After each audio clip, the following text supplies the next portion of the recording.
కౌశిక్ యూపీఐలో జనవరి 1 నుండి మళ్ళీ కొత్త అప్డేట్ వచ్చిందంట. ఏంటి హదా? వచ్చింది, కానీ ఇది యూపీఐలో కాదు, యూపీఐ 123 పేలో. ఇప్పుడు నేను ఒక క్వశ్చన్ అడుగుతాడు చూడు. యూపీఐ 123 పేయా అంటే ఏంటి? సింపుల్. యూపీఐ నుంచి డబ్బులు పంపాలంటే ఖచ్చితంగా ఇంటర్నెట్ ఉండాలి. కానీ ఈ యూపీఐ 123 పే ద్వారా ఇంటర్నెట్ లేకపోయినా కూడా మనం డబ్బులు పంపొచ్చు. సరే అదెలా?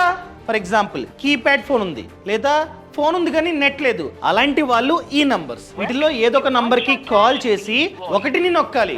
ఒకటిని నొక్కగానే ఎవరికైతే డబ్బులు పంపాలనుకుంటామో వాళ్ళ నంబర్ ని ఎంటర్ చేయమంటుంది. ఎంటర్ చేయాలి. ఎంటర్ చేయగానే అమౌంట్ ఎంటర్ చేయమంటుంది. అమౌంట్ ని మనమైతే ఎంటర్ చేయాలన్నమాట. జస్ట్ నంబర్స్ ని టైప్ చేయాలి. ఆ తర్వాత యూపీఐ పిన్ ని ఎంటర్ చేయమంటుంది. యూపీఐ పిన్ ని ఎంటర్ చేయగానే వాళ్ళ బ్యాంక్ అకౌంట్ లో డబ్బు అన్నది పడుతుంది. మీ బ్యాంక్ అకౌంట్ లో డబ్బు అన్నది కట్ అవుతుంది. ఈ విధంగా వర్క్ అవుతూ ఉంటుంది. అర్థమైంది. కానీ జనవరి 1 నుండి వచ్చిన అప్డేట్ ఏంటి?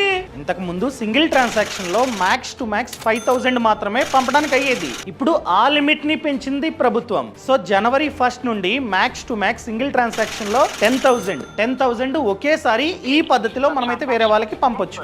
అర్థమైందా? సూపర్ హే. ఇప్పటి నుంచి నెట్ రాకపోయినా ఈ ట్రిక్ ని యూజ్ చేస్తా. Thank you. ఈ సమాచారాన్ని ప్రతి ఒక్కరికి షేర్ చేయడం అస్సలు మర్చిపోకండి. ఈ ఛానల్ ని సబ్స్క్రైబ్ చేసుకోండి.